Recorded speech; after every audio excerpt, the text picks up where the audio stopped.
कहानी की शुरुआत क्रिसमस के एक दिन पहले से होती है, जहां एक रहस्यमय आदमी, जिसे हम एक यात्री के रूप में जानेंगे, वह एक क्रिसमस ट्री के फार्म में बैग को लेकर दो रूसी गुंडों के पास आता है। उनमें से एक ओलेग बैग के रुपयों को देखता है और उसे एक BMW की चाबी को देता है। बताता है कि उसका सामान गाड़ी की डिग्गी में मिलेगा, लेकिन तभी अचानक से ओलेग के मुंह से खून निकलने लगता है और वह वहीं पर मर जाता है, जिससे उसका साथी यूरी उसके पास दौड़कर आता है, लेकिन यात्री उसे भी मार देता है। फिर फार्म हाउस में आग लगाकर BMW की डिग्गी में कैरी ऑन बैग को देखता है। अब हम लैक्स एयरपोर्ट के दो एजेंट ईथन और उसकी पत्नी नोरा को देखते हैं, जो प्रेग्नेंट है, और इससे दोनों काफी खुश हैं। अब दोनों तैयार होकर अपनी ड्यूटी के लिए निकल जाते हैं। रास्ते में ईथन नोरा को बताता है कि इस बार क्रिसमस उनके लिए बहुत अच्छा है, क्योंकि नोरा प्रेग्नेंट है, लेकिन वह बताता है कि वह और थोड़ा सेटल होना चाहता था, जिससे उसके पास अच्छा पैसा हो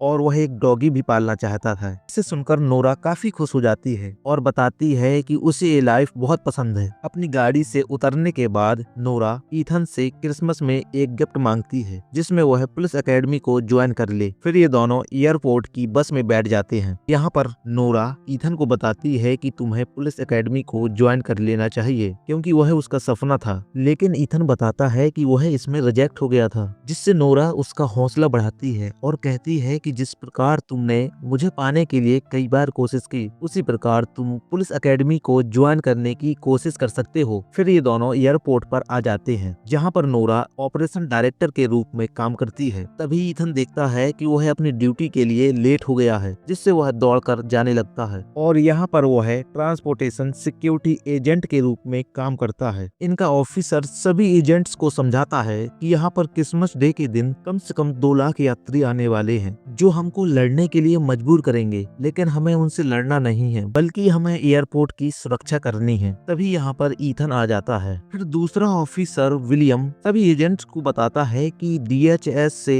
इनको एक मैसेज आया है कि यहाँ पर गैर कानूनी ढंग से बोर्डिंग पास यहाँ पर आ रहे हैं, जिससे विलियम सभी एजेंट्स को ब्रांड न्यू डिटेक्टर पेन्स बांटता है, ताकि ये लोग बोर्डिंग पास की जांच कर सकें। मीटिंग के बाद एडी ईथन को उसके होने वाले बच्चे के लिए बधाई देता है। फिर ईथन जैसन के पास आता है और उसे कहता है कि तुमने मेरे होने वाले बच्चे के बारे में सभी लोगों को क्यों बता दिया, जिससे जैसन कहता है कि खुशियां बांटने से मिलती हैं, और फिर कहता है कि बच्चे सिर दर्द होते हैं, लेकिन हमारी जान भी होते हैं। फिर ईथन जैसन को बताता है कि नोरा चाहती है कि वह पुलिस एकेडमी को ज्वाइन करे, जिससे जैसन बताता है कि यह उसके लिए सही भी हो सकता है, क्योंकि उसने 2 महीने से कोई प्रमोशन नहीं पाया है, लेकिन जैसन के 2 प्रमोशन हो चुके हैं, और फिर बच्चों के होने के बाद उनके खर्चे बढ़ जाते हैं, इसलिए नोरा चाहती होगी कि वह पुलिस एकेडमी को ज्वाइन करे, और फिर जैसन भी उसका हौसला बढ़ाता है कि वह पुलिस एकेडमी को ज्वाइन कर ले। फिर ईथन अपने सीनियर अधिकारी के पास जाता है और उससे प्रमोशन की बात करता है, जिसके लिए उसने अपने फोन में एक स्पीच भी लिख रखी है। स्पीच को देखकर सीनियर अधिकारी काफी खुश हो जाता है, लेकिन वह बताता है कि मुझे यहाँ पर एक दुरुस्त ऑफिसर चाहिए जो तुम नहीं हो, जिससे ईथन कहता है कि उसकी पत्नी प्रेग्नेंट है और वह इसके लिए प्रमोशन लेना चाहता है, लेकिन ऑफिसर मना कर देता है। फिर वह उसके होने वाले बच्चे की बधाई देकर यहाँ से चला जाता है। फिर ईथन ऑफिसर के कैबिन में आकर अपनी गलती को मानता है और वह कहता है कि मैं अब पूरे मन लगाकर यहाँ पर नौकरी करूंगा। सीनियर ऑफिसर बताता है कि वहाँ की सभी जगह फुल है, जिससे जोसन उसे अपनी जगह दे देता है और वह दूसरी जगह पर शिफ्ट हो जाता है। अब हम एयरपोर्ट पर आते हुए एक वैन को देखते हैं, इसमें एक आतंकवादी, जिसे हम वाचर के नाम से जानेंगे, वह किसी आदमी को पकड़े हुए है और वह यहाँ से CCTV कैमरे के जरिए पूरे एयरपोर्ट को देख रहा है। ईथन अपनी सीट पर जाने लगता है और तभी विलियम उसे क्लोरेक्स पेन देता है ताकि वह जांच कर सके। तभी एयरपोर्ट में यात्री आता है और वह अपने सभी लोगों को अपनी अपनी जगह संभालने के लिए कहता है, जिसमें एक जैसन के घर पर जाता है और दूसरा वाचर यहाँ से देखता है कि जैसन की जगह पर कोई दूसरा आदमी बैठा हुआ है, जिससे वाचर उसका परिचय निकालता है और उसे पता चलता है कि यह एक TSA एजेंट था और इसका बैकग्राउंड भी ज्यादा अच्छा नहीं है, क्योंकि इसे प्रमोशन भी नहीं मिला। यात्री अपना प्लान बदलता है और अपने एक आदमी को ईथन के घर पर जाने के लिए कहता है, क्योंकि इन्हें अपना काम किसी भी कीमत में आज ही करवाना है। तभी स्कैनर मशीन में एक महिला आती है और वह ईथन से कहती है कि ये वाला सामान उसका नहीं है, क्योंकि उसमें एक ईयरपोड रहता है, और वह उसे लॉस्ट एंड फाउंड में डालने लगता है। लेकिन तभी उसे मैसेज आता है, तुम सही कर रहे हो और उसे करो, जिससे ईथन उसे अपने कान में लगा लेता है, जिसमें बताया जाता है कि एक बैग के बदले एक जिंदगी। शुरुआत में ईथन समझता है कि ये काम एडी कर रहा है। तभी यात्री उसे बताता है कि एडी तो अपना काम कर रहा है। फिर यात्री उसे एक काम बताता है जिसमें उसे